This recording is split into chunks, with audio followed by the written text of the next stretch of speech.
Hey up collective collectors, welcome back to the channel, and if it's your first time here, welcome. Today you join me as I have a donation box to open. I know exactly what it is. It's from my old mate Will, local boy to me as well, and massive Action Man collector. He's got some amazing stuff, and he's always one of the first to reach out on actionman.com or any of the other Facebook pages with advice and information. So I want to just thank him for that, and also thank him for this. Now, he noticed something in my collection when I was putting together my Space Explorer, and obviously it knocked him probably as much as it knocked me, putting a certain hat on a certain figure, and he offered me this, so I'm gonna do my best. He made one himself, and I'm going to try and recreate that. But look at this for wrapping. The man's a superstar, isn't he? What a nice man to do this. He's not ticking, so it's not going to blow up. Sometime later. Much later. Right, what is it, I hear you say? So one of the most expensive items that you can buy on internet today is the Space Explorer, and I've got all the things that I've managed to pick up and scrounge or find online and 3D print, but the helmets eluded me, and this, apparently I can make a helmet out of this one bauble. So if you're into this sort of thing, follow me along and let's just see if I can make one. If it's half as good as Will's, I'll be really happy. But challenge is there. Let's do it. Right, first things first, I'm going to 3D print a base for the, I'm going to call it fishbowl, to actually sit in. Now, Will recommended to me if I'd got an old astronaut helmet, that would suffice. It would be perfect replica, and on close inspection of the original Action Man Explorer helmet, not saying it is, but the ones I've seen have all got that base. But what I've decided to do is print one out. I took some measurements, put them in my slicer and printed. The whole print took about 11 minutes. Amazing. The next part of this creation is just to snap these tags off. It's pretty straightforward. There's a few ways you can do it.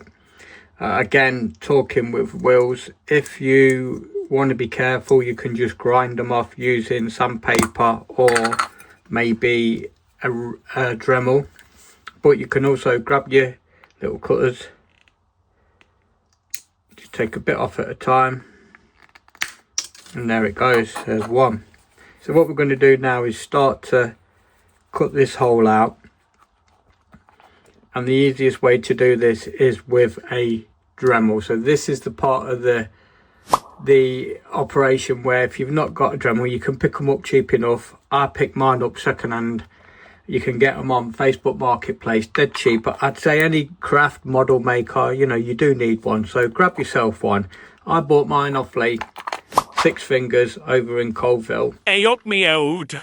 He bought himself a new one and had this one spare. He said he used to cut his toenails with it, and well, you know what, for a £5 I'm not going to moan about that. Right, let's get started. So I'm just going to start off with a standard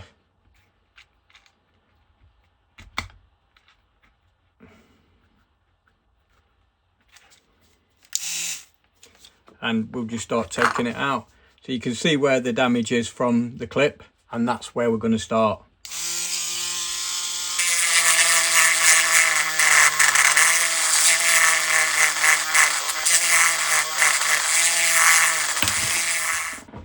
So I'm about 5 minutes in, and I just want to show you how clean the cut is just by doing a sanding job rather than going in there with brute force. because it is really cheap and nasty plastic that, you know, you sort of make the wrong choice and you're going to absolutely ruin this. And I've only got one at the moment, but I'm going to get more, and this is where you can get them from.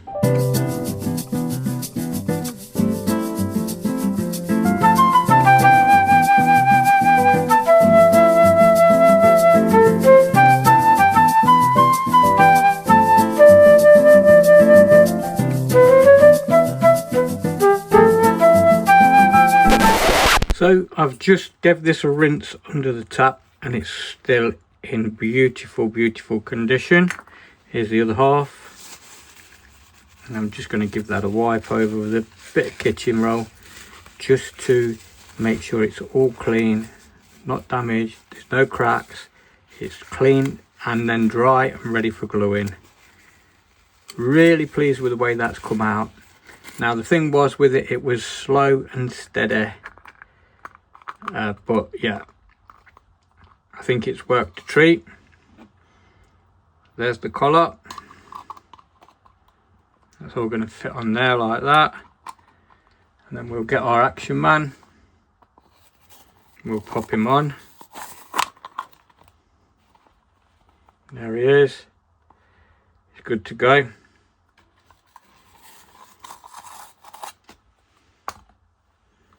So now it's just a case of doing a little bit of gluing and fixing, and I've come up with an ingenious idea for the red or the blue or the green or the yellow, whatever you want, because these are just cheap cable ties, and I'll try and find where you can get these from as well.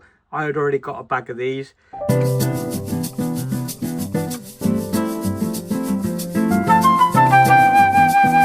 Just from things I'd scrounged around, picked up, come across and thought, do you know what, I might need that later. And I have got an actual bag full.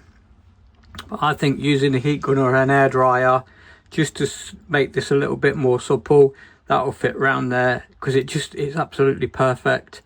And then we'll glue that down as well. That's going to cover the join line and hopefully perfection. It's all trial and error. We'll keep going. I'm taking my time. I am enjoying it, but it is also a little bit nervy. I know it's only a few pence and pounds, but it's the time that you invest to do these things. So all I'm going to use is a little bit of super glue, and I'm just going to put it in dots and dashes. All we need to do is find out where the lower lip is, and then when we put the top lip on, it'll just squash in. So realistically, just a few little dots. I'm going to put my bogs on for this, because I really need to see very clearly. So I've bought some extra lighting. I've got my bogs on.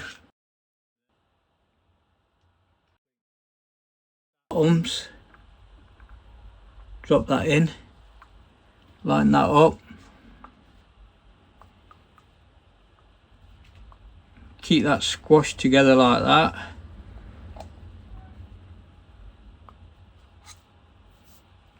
Make sure nothing gets inside there and causes it a problem, so I'm just going to put it up there out the way. That shouldn't take too long, but after that I think we could probably, in fact we could probably do that now, to be fair, while I've got my bogs on.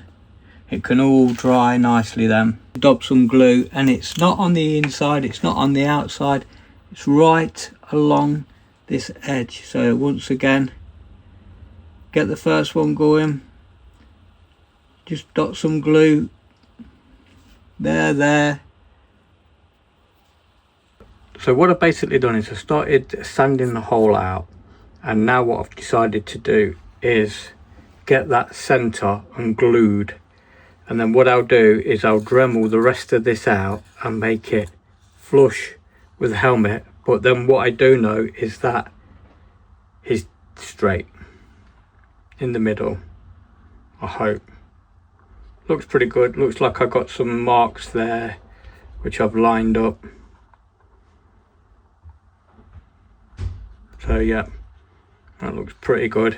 So the next stage is, once that's dry and gone off, is just to finish it off completely flush and we're good to go. Now we're at the last stage, and it's the red cuff that goes around the helmet just to hide the seam. And here we have our red cable tie, which I think is going to work a treat, and they're reading about 3.8 millimeters in width, so we know that's going to cover the scene. And here's one I've had just cooking in there for a bit, just to try and manipulate that shape. Seems to have given me a start, and all I'm going to do is just pop some glue on and around. But what I'm thinking before I do any of that is probably just going to put some tape that's going to be the same width as this, and what that will do is just cushion the glue and probably stop it from running or smearing all over the place, because we don't want that, do we? Not after now we've gone this far and then we come to the final stage and something like crazy like that happens.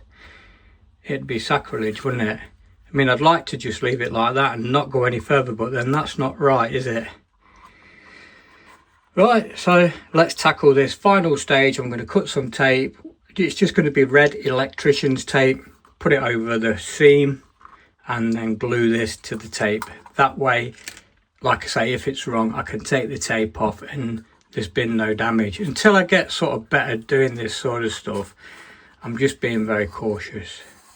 Right, let's give it a go. So I'm just going to clean these up and get a nice straight edge for the cut. I'm just using my X-Acto knife. These are really, really good for cutting.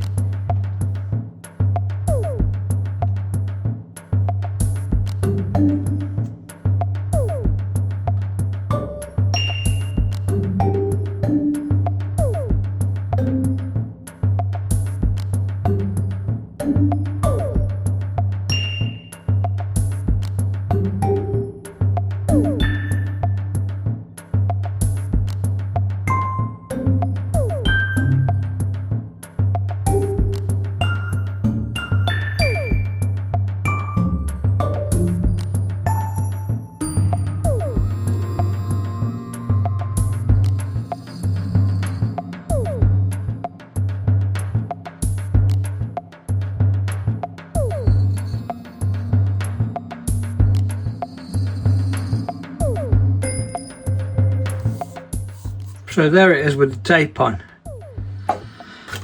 Now I'm going to have a quick study of this and see what I think about actually going that one step further and adding this. I feel a lot safer now that tape's on there. But I mean, that was a really quite a simple procedure to do. Hopefully you'll give it a go. But what I like about that is it raises it up, makes it look more authentic. I'm going to sit, I'm going to ponder, should I, shouldn't I? Am I prepared to go take the risk and do it just while I sup some tea, and I'll be back with the final decision.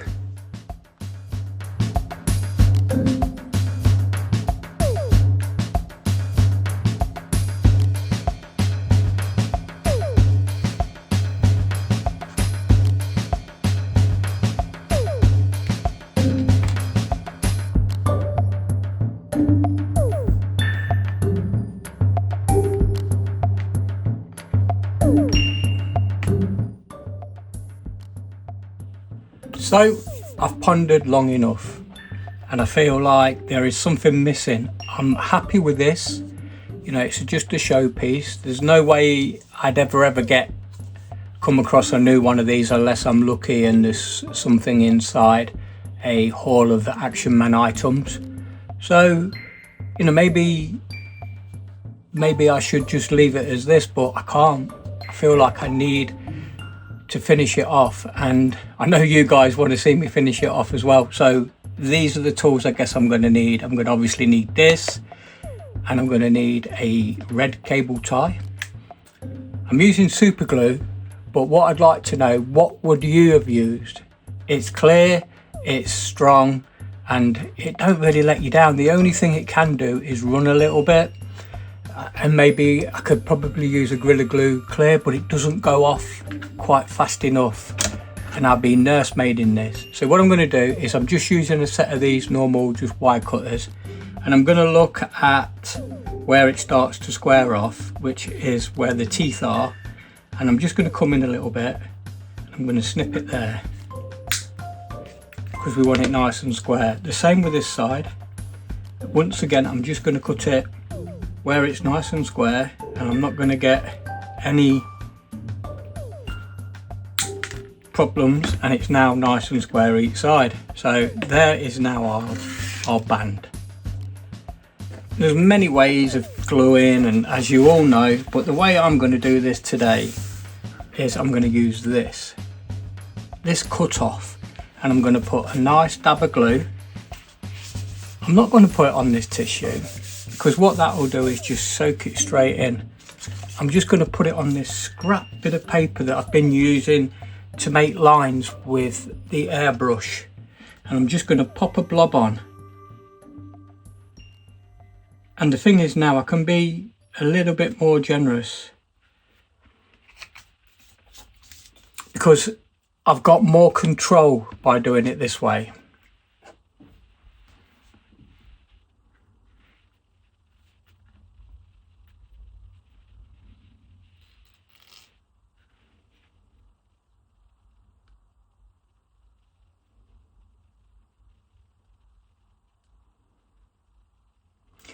Because what would happen is this would just run, and then I'd be in trouble. But doing it this way is giving me the control I need. It's a really, really good way of doing it. And this is what happens when you ponder things, when you sit and think about how you're going to do it, what you're going to do. Pure concentration. Right, here we go. Make sure you get the right side up. And we need to just smack it right in there.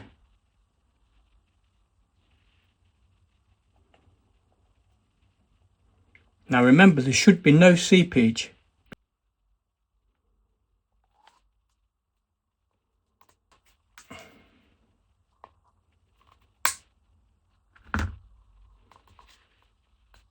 So I just nipped a little bit off at the end, bit by bit, just so I know I get it exactly right.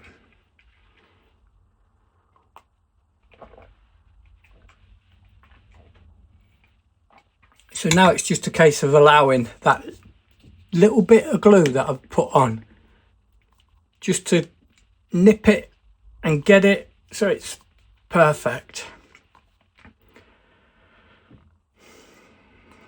Now what would have probably helped this would have been to use a heat gun or a hairdryer and manipulate it again, keep making it a lot more liquid-like and supple, so that when it does bond, it would have remolded into that shape. But I'm hoping that the glue will be strong enough to take and hold it.